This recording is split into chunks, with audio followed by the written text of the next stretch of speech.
Hello, and welcome to Bookspot. I'm Earl Weinberg.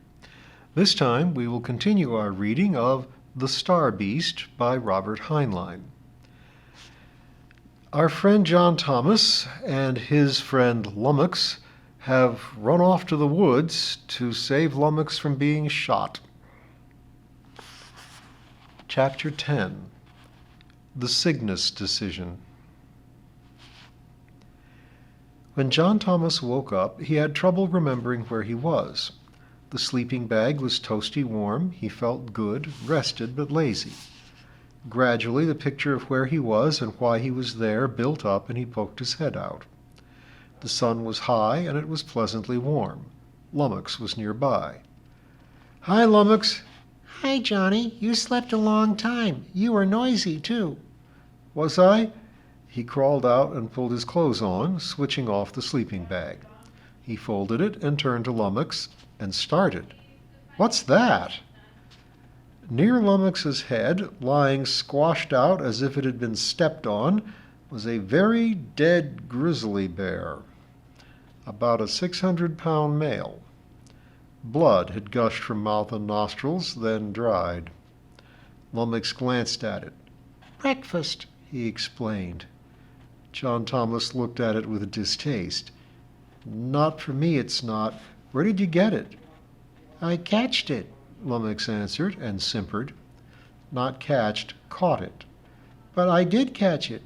It tried to get in with you, and I catched it." "Well, all right. Thanks." John Thomas looked at the bear again, turned away, and opened his food bag. He selected a can of ham and eggs, twisted off the top, and waited for it to heat. Lummox took this as a signal that it was now all right for him to breakfast too, which he did. First the bear, then a couple of small pine trees, a peck or so of gravel for crunchiness, and the empty container of John Thomas's breakfast. They went down to the stream afterwards, with Johnny going first to search the sky. Lummox washed down his meal with a few hogsheads of clear mountain water.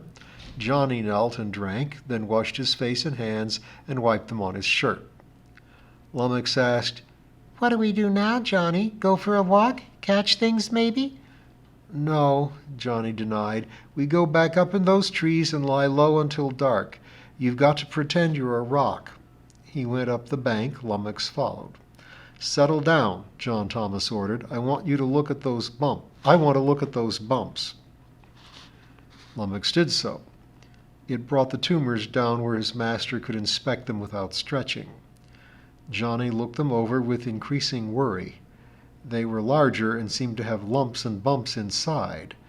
Johnny tried to remember whether such a development was a sign of malignancy. The skin over them had stretched and thinned until it was hardly more than thick leather, not in the least like the rest of Lummox's armor. It was dry and hot to the touch. Johnny kneaded the left one gently. Lummox pulled away. "Is it that tender?" Johnny asked anxiously.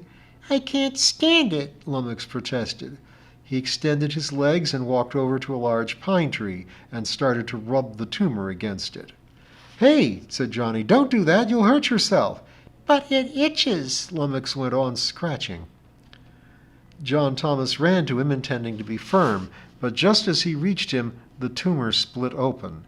He watched in horror. Something dark and wet and writhing emerged, caught on the ruptured skin, held there inchoate, then burst free to dangle and flop like a jungle snake from a branch. For an agonized moment, all that Johnny could think was that it was indeed something like that, some giant parasitic worm eating its way out of its unlucky host. He thought with dumb self-blame that he had forced Lummy to climb over the mountains while he was sick to death with that. Lummox sighed and wiggled. "Gee," he said with satisfaction, "that feels better." "Lummox, are you all right?" "Huh? Why shouldn't I be, Johnny?" Why that!" "What?" Lummox looked round. The strange growth bent forward, and he glanced at it. "Oh, that," he answered, dismissing the matter.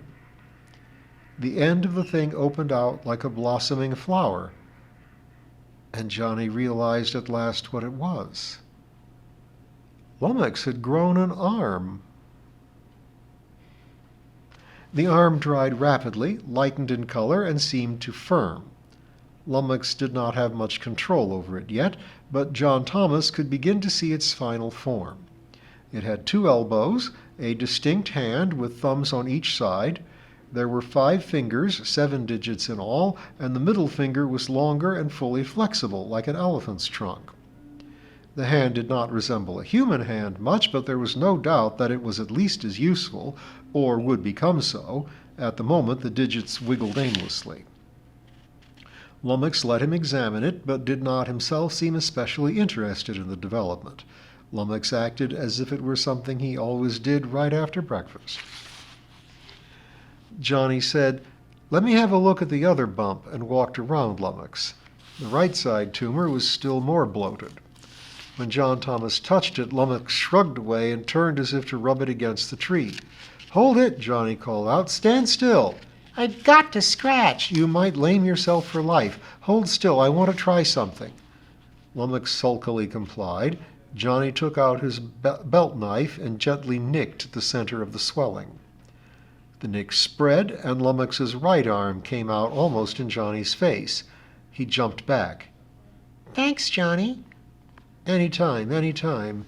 He sheathed the knife and stared at the newborn arms, his face thoughtful. He could not figure all the implications of Lummox's unexpected acquisition of hands, but he did realize that it was going to change things a lot. In what way, he did not know. Perhaps Lummy would not need so much care after this. On the other hand, he might have to be watched, or he would be forever getting into things he shouldn't. He remembered uneasily someone saying what a blessing it was cats did not have hands. Well, Lummy had more curiosity than any cat. But he felt, without knowing why, that such things were side issues. This was important. In any case, he decided fiercely, this doesn't change one thing. Chief Dressier isn't going to get another crack at him. He searched the sky through the branches and wondered if they could be spotted. "Lum?" Yes, Johnny? "Haul in your legs. It's time to play like a rock." Oh, let's go for a walk, Johnny. "We'll go for a walk tonight, but until it gets dark, I want you to stay put and hold still." Oh, Johnny. "Look, you don't want to go downtown again, do you? All right, then quit arguing." Well, if you feel that way about it. Lummox settled to the ground. John Thomas sat down, leaned against him, and thought. Maybe there was a way in this for Lummy and him to make a living. In a carnival or something. E.T.s were big stuff in carnivals. They couldn't run without them, even though half of them were fakes, and Lummy wasn't a fake. Probably he could learn to do tricks with his hands, play something or something. Maybe a circus was better. No, that wasn't the thing for Lummy. Crowds made him nervous. What could the two of them do to make a living? After this mess with the authorities was straightened out, of course. A farm, maybe? Lummy would be better than a tractor, and with hands he would be a farmhand, too. Maybe that was the ticket, even though he had never thought about farming. In his mind's eye, he saw himself and Lummox growing great fields of grain, and hay, and vegetables, unaware that he had fallen asleep. He was awakened by a cracking noise and knew vaguely that he had heard several of them. He opened his eyes, looked around, and found that he was lying beside Lummox. The creature had not left the spot, but he was moving his arms. One arm flailed past Lummox's head. There was a blur and another crack, and a small aspen some distance away suddenly came down. Several others were down near it. John Thomas scrambled to his feet. "Hey, stop that!" Lummox stopped. What's the matter, Johnny? He asked in a hurt voice. There was a pile of rocks in front of him. He was just reaching for one. "Don't throw rocks at trees." But you do, Johnny. "Yes, but I don't ruin them. It's all right to eat trees, but don't just spoil them." I'll eat them. I was going to. "All right." Johnny looked around. It was dusk. They could start again in a few minutes. "Go ahead and have them for supper. Here, wait a minute." He examined Lummox's arms. They were the same color as the rest of him, and beginning to get armor hard. But the most striking change was that they were twice as thick as they had been at first, as big around as Johnny's thighs. Most of the loose hide had sloughed off. Johnny found that he could tear off the rest. "Okay, chow time." Lummox finished the aspens in the time it took John Thomas to prepare and eat his simple meal, and was ready to eat the empty container as a sweet. It was dark by then. They took to the road.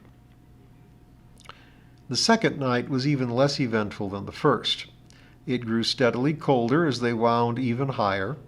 Presently, Johnny plugged the power pack of his sleeping bag into his suit. Shortly, he was warm and drowsy. "Lum, if I go to sleep, call me when it starts to get light." Okay, Johnny. Lummox stored the order in his afterbrain just in case. Cold did not bother him. He was not conscious of it, as his body thermostat was more efficient than was Johnny's, even more efficient than the one controlling the power pack. John Thomas dozed and woke up and dozed. He was dozing when Lummox called him just as the first rays of light brushed distant peaks. Johnny sat up and began watching for a place to pull out and hide. Luck was against him. It was straight up on one side, and the other side swung over a deep, dismal drop. As minutes wore away and it turned broad daylight, he began to get panicky. But there was nothing to do but plod ahead. A stratoship passed in the distance. He could hear the thunderclap, but could not see it. He could only hope that it was not scanning for him. A few minutes later, while searching all around, he spotted behind them a dot that he hoped was an eagle. Very soon he was forced to admit that it was a single human in a flight harness. "Stop, Lummox! Pull over to the wall! You're a landslide!" A landslide, Johnny? "Shut up and do it!" Lummox shut up and did it. John Thomas slid down and hid behind Lummox's head, making himself small. He waited for the flyer to pass over. The flyer did not pass, but swooped in a familiar shoot-the-works style and came in for a landing. Johnny sighed with relief as Betty Sorensen landed on the spot he had just vacated. She called out, "Howdy, Lummy," then turned to Johnny, put her hands on her hips, and said, "Well, aren't you a pretty sight, running off without telling me?" I meant to, Slugger, I really did, but I didn't have a chance to. I'm sorry." She dropped her fierce expression and smiled. "Never mind. I think better of you than I have in some time. At least you did something, Johnny. I was afraid you were just a big lummox yourself, pushed around by anybody." John Thomas decided not to argue, being too pleased to see her to take offense. Well, anyway, how did you manage to spot us?" "Huh? Knothead, you've been gone 2 nights, and you're still only a short flight from town. How do you expect not to be spotted?" "Yes, but how did you know where to look?" She shrugged. "The old rule. I thought like a mule and went where the mule would go. I knew you would be along this road, so I started out at Barely Can See and swooped along it. And if you don't want to be caught in the next few minutes, we had better boost out of here and get under cover. Come on, Lummy, old boy, start your engines." She put down a hand, and Johnny swung aboard. The procession started up. "I've been trying to get off the road," Johnny explained nervously, "but we haven't come to a spot." "I see. Well, hold your breath, because round this bend is Adam and Eve Falls, and we can get off the road just above them." "Oh, is that where we are?" "Yes." Betty leaned forward in a futile attempt to see around the rock shoulder ahead. So doing, she caught her first glimpse of Lummox's arms. She grabbed John.